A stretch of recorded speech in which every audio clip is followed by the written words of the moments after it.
Olá, pessoal, tudo bem com vocês? Bom, a nossa videoaula de hoje vai ser para que a gente possa fazer a correção das páginas 57 e 59 do nosso livro, tá bem? Mas antes, a tia Roberta vai fazer uma pequena revisão, né? Falar um pouquinho sobre as usinas termoelétricas, tá bem? Vamos lá. Então, observem aí nessa imagem o funcionamento de uma usina termoelétrica, né? E em cima, como seria ela por fora, tá certo? Vamos pensar um pouquinho sobre essa usina termoelétrica. A usina termoelétrica é uma usina muito usada no Brasil nos últimos anos, né?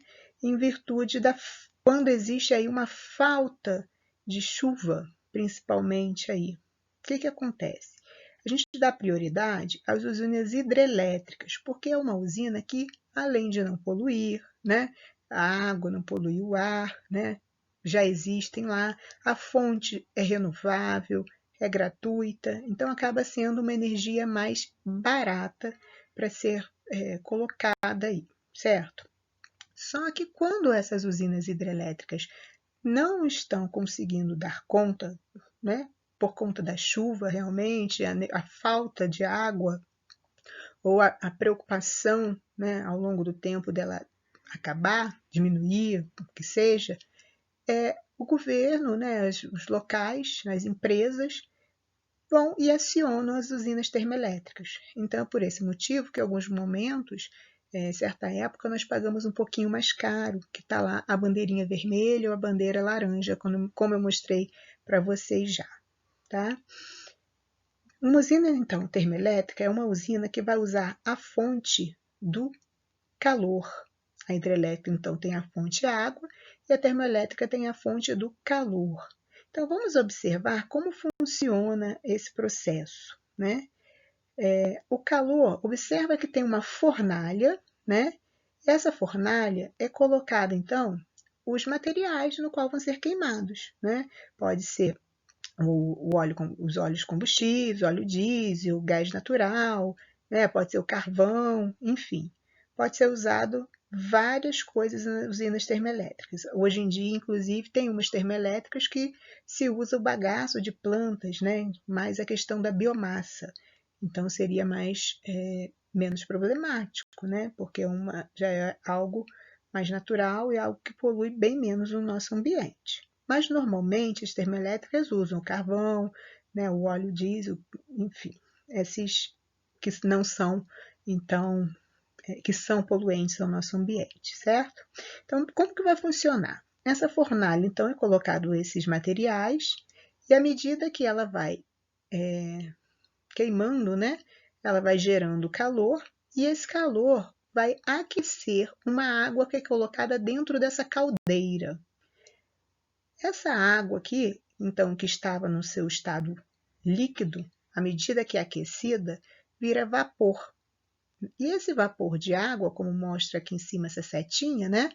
Ela vai em direção à turbina e vai fazer com que essa turbina gire. Esse vapor de água é que faz girar. Então, não é o calor direto do material, né, do carvão, né, desse calor, não. É o vapor da água que estava dentro da caldeira que vai fazer girar essas turbinas. À medida que essa água, que então está agora no seu estado gasoso, encontra essas turbinas, ela vai sofrer um processo, como mostra aqui embaixo, né? Não está dando para ver muito direitinho porque eu estou na frente, né? Mas vai sofrer o processo de condensação, ou seja, é a transformação do vapor novamente no seu estado líquido. E essa água, então, retorna para a caldeira. Então, a gente vai observar que com um pequeno espaço, né, e uma pequena quantidade de água, é possível fazer, então, uma usina termoelétrica, certo? À medida, então, que a turbina gira, ela aciona o gerador para gerar energia. Então, funciona de uma forma muito parecida com a hidrelétrica. A diferença está é que, em vez de ser uma água direta, como da queda de água, né, lá da hidrelétrica, nós vamos ter um vapor, o calor de alguma coisa que está sendo queimada para poder gerar energia. Tudo bem? Aqui é apenas um gráfico, né? Um gráfico não, né? Um percentual aí para que vocês possam observar da quantidade de usinas termoelétricas que nós temos no Brasil. Nós não temos essa ideia, né? Quando a gente fala assim, quantas usinas? São poucas, são muitas? A hidrelétrica só de Itaipu? Não, são muitas usinas espalhadas, tanto hidrelétrica quanto termoelétrica. Usinas termoelétricas, nós temos cerca de 1.384 espalhadas pelo Brasil. E a maior parte está no Sudeste, né?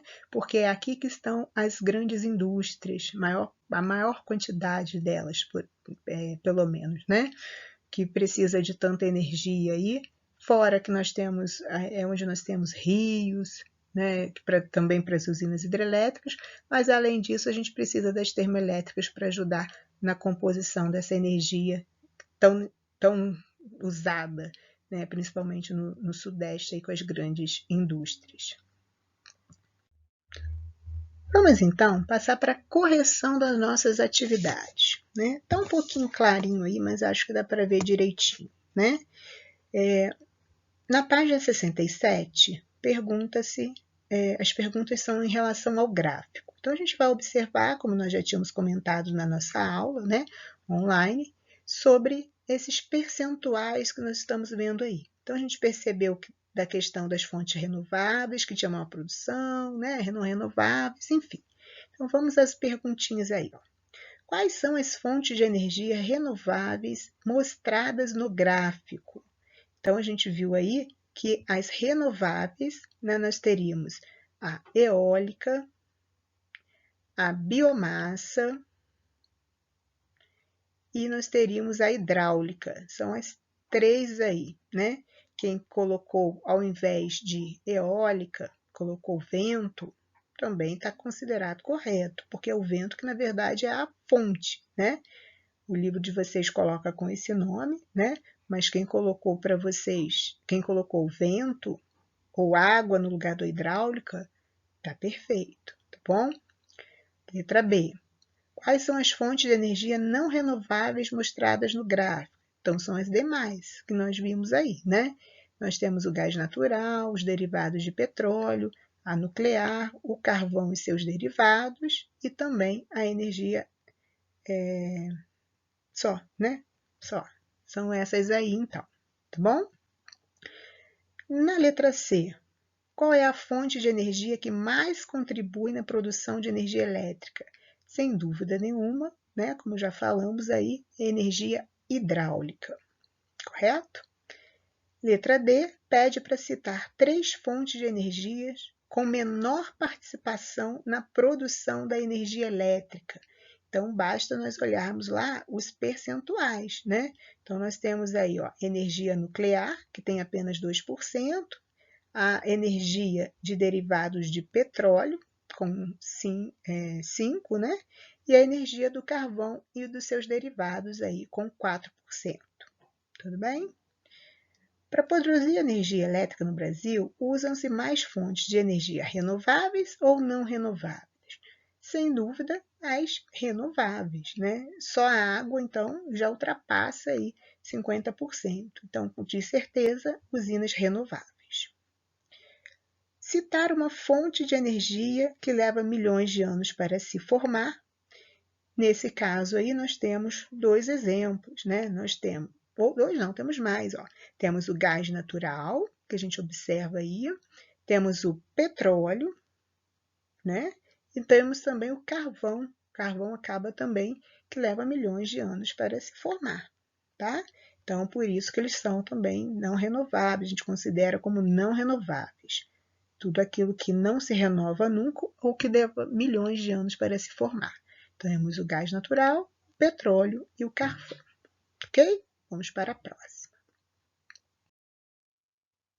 Aqui na página 69, vem perguntando sobre o recurso natural usado para gerar energia nas usinas hidrelétricas.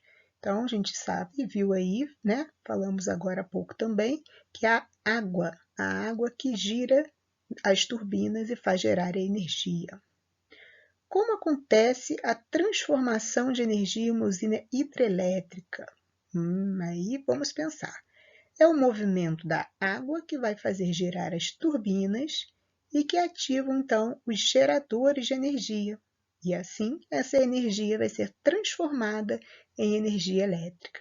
Então, nós temos, então, a queda de água girando as turbinas, acionando os geradores e produzindo, então, energia elétrica.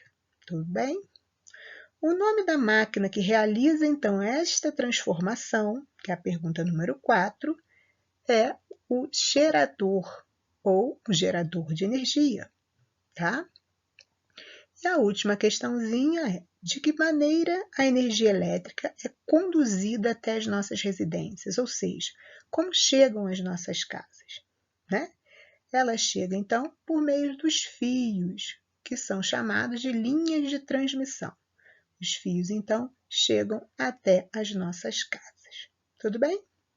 Bom, então hoje era isso, né? Revisamos um pouquinho as usinas e fizemos, então, uma correção do nosso livro 67, página 67 e página 69. Tudo bem? Bom, então fiquem com Deus e até a nossa próxima videoaula. Grande beijo!